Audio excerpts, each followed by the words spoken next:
Spider-Man, Spider-Man, does whatever a spider can.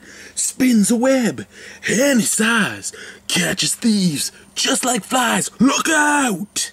Here comes a Spider-Man. Here comes a Spider-Man. Here comes the Spider-Man! Yo. Day and welcome to another episode of the Albino Rhino Beer Review. We have a beer today from New Zealand. From New Zealand. Actually, the label looks a little different than it usually does. It's shinier. It's a shinier label. I've actually had an Enlightenment from them before, and it was their pumpkin beer. But this is Renaissance Brewing Company's Enlightenment, The Age of Raisin. The Age of Raisin, guys. Okay, so first, as I said, the label is different. Look at this. I love this. You know what, guys? I love this. Renaissance Brewing Company, I love this. You have your beautiful black label up at the forefront with all of your flashiness and all that. And then, you have black font on a white background in a fair-sized writing. Something I can read. It's almost like this was done for an albino. Almost! I actually really enjoy it. Anyway, ingredients. Water, malted barley, hops, raisins, and spices. Contains barley. Flavored strong ale. Produced by Renaissance Brewing Company in Blenheim, New Zealand. 6.5% alcohol by volume. Roll it around. What's this up here? Australian International Beer Awards of 2013. What's that? That's, New Zealand Champion Brewery of 2013. Okay. Age of Raisin is aromatic, spicy, a light brown Belgian-style ale brewed with raisins and passion. 27% passion by volume.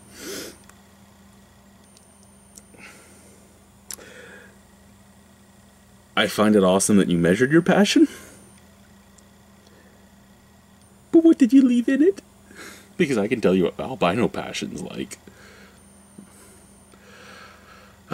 Raisins were added to the boil and fermented fermenter to yield a subtle background flavor to this rich, flavorsome brew.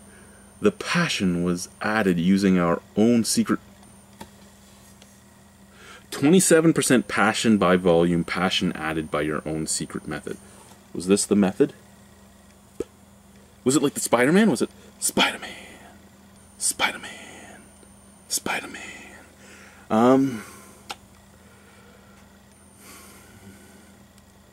The beer we had to brew, thanks to Jim Hawley and Andy Dukers, best served and enjoyed at 6 to 10 degrees Celsius. This was just bought today from the LCBO. The LCBO keeps their stores at around, I don't know, 16 to 18 degrees. It wasn't in the cooler, it was in the actual store. Probably 18 to 20 degrees in all honesty. It then went into the basement and sat on the floor for a while, so it dropped down to at least 18 degrees. And then I threw it in the freezer for the 10 to 15 minutes it took for me to get to it. So right now, feeling the bottle, I would guess it's at about 12 degrees. So a little higher than what they're suggesting, but pretty much right in the range of what I like to drink my beer in. I like my beer between 10 and 16 degrees, so right in that range. Woo! It was a big pop.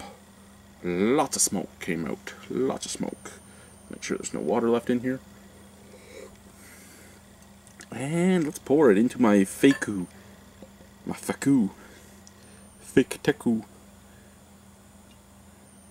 You know what? I actually think I like the fake tekus better because they're, the top of them isn't angled out like on the tekus. And when they're not angled out, when they're flat up or turned in, they actually do help to make that meniscus that keeps the head in if you accidentally overpour. When they're angled out, like in the teku, it just rolls down the side.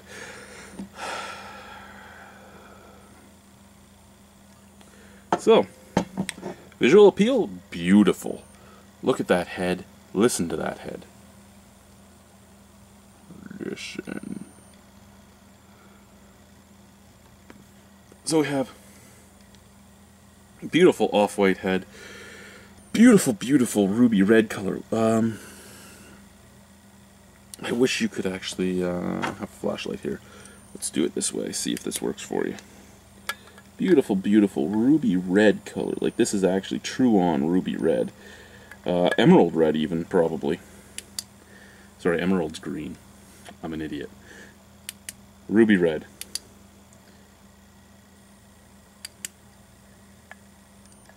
Ruby red. Okay, I'm done being an idiot. Ruby red color. Beautiful head. Beautiful look. Smell.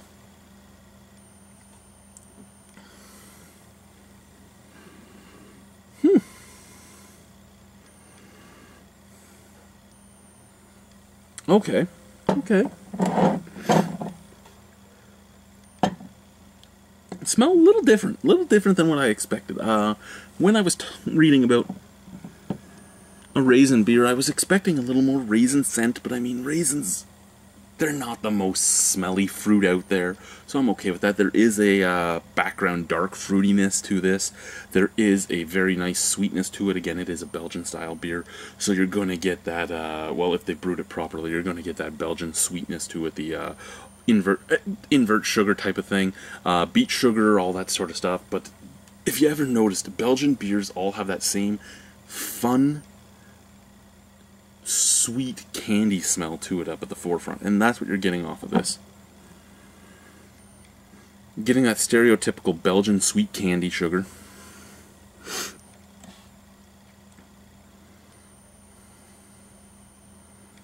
And not much else really. The sweet candy sugar and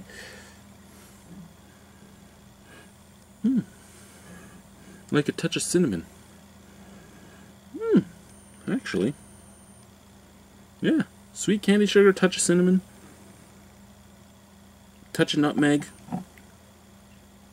Interesting. Let's try it. I'm done. Let's try it. Cheers.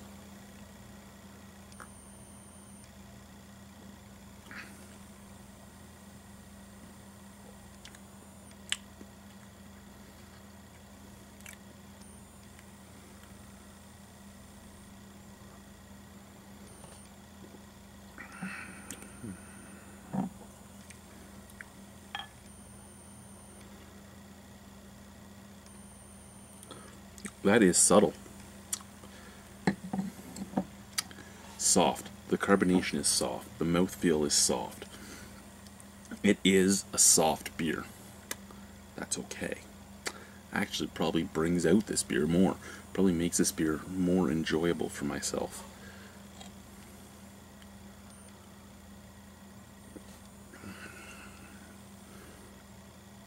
Stereotypical Belgian candy sweetness.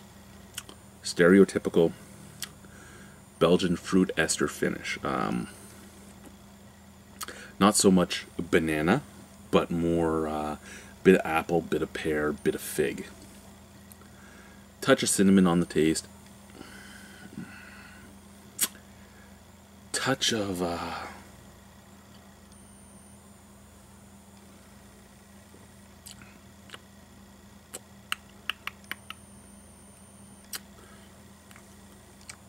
touch of brown sugar, little touch of nutmeg, and a very subtle raisin taste. Kind of reminds me of the subtle taste in there of the raisins. Not quite as sweet, full on as a raisin, more toned back a little bit, almost back to a grape. It kind of reminds me of a no-name grape freezy. It tastes like there's a little bit of no-name grape juice in here.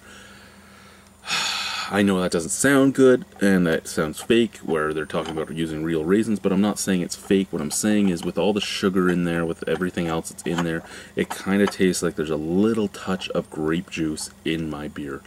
That being said, I kind of love it. That also being said, you know what this beer needs? Renaissance, I know you never watch me. I don't think anyone that knows you watches me. Hell, not many people watch me, period. But what this beer actually needs is to be rum barrel aged. Rum raisin is a flavor that goes so well together, and all the flavors in this, adding in some more dark fruits, adding in a little bit of oak and vanilla, adding a little more alcohol and a little more tannin because of the barrel, would be spectacular. as it is a really good beer. It really, really is a nice beer. I'm gonna burp, I hope. Ooh. Lots of raisin on the burp. Lots of raisin on the burp. Subtle raisin on the subtle beer. Lots of raisin on the burp.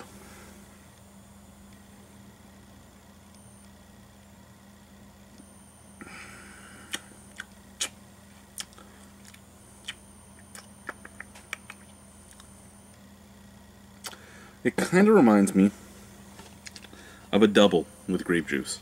That's what it kind of reminds me of. Is it a good beer? Yes, it is. Is it an excellent beer?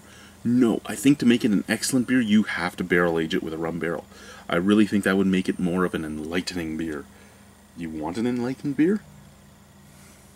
Rum barrel age. Out of 10 as it is? Out of 10 as it is, a 7 out of 10. This was what? It was $5.95 for the 500 milliliters, so $5.95 for the pint. And I actually would go out and buy another pint of this, and I think I might go out and buy another pint of this. Now that I know that I actually enjoy this, I could actually see myself buying one because the price is right for what I'm getting. I'm getting a nice beer and nice soft beer at that.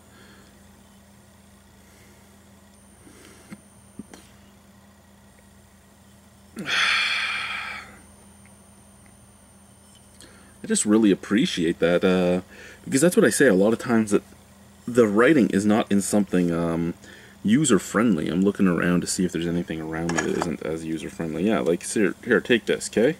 What is easier to read? That. There we go. That. Or that. I'm pretty sure that is a nicer contrast than that. So just to show you that the color does mean a lot on your designs. I mean, you can have the greatest marketing designer out there, but if you're not thinking about your information you're trying to portray getting read, then you failed. You did. So 7 out of 10. Renaissance, Enlightenment, the Age of Raisin. Cheers, guys. Cheerio. And remember,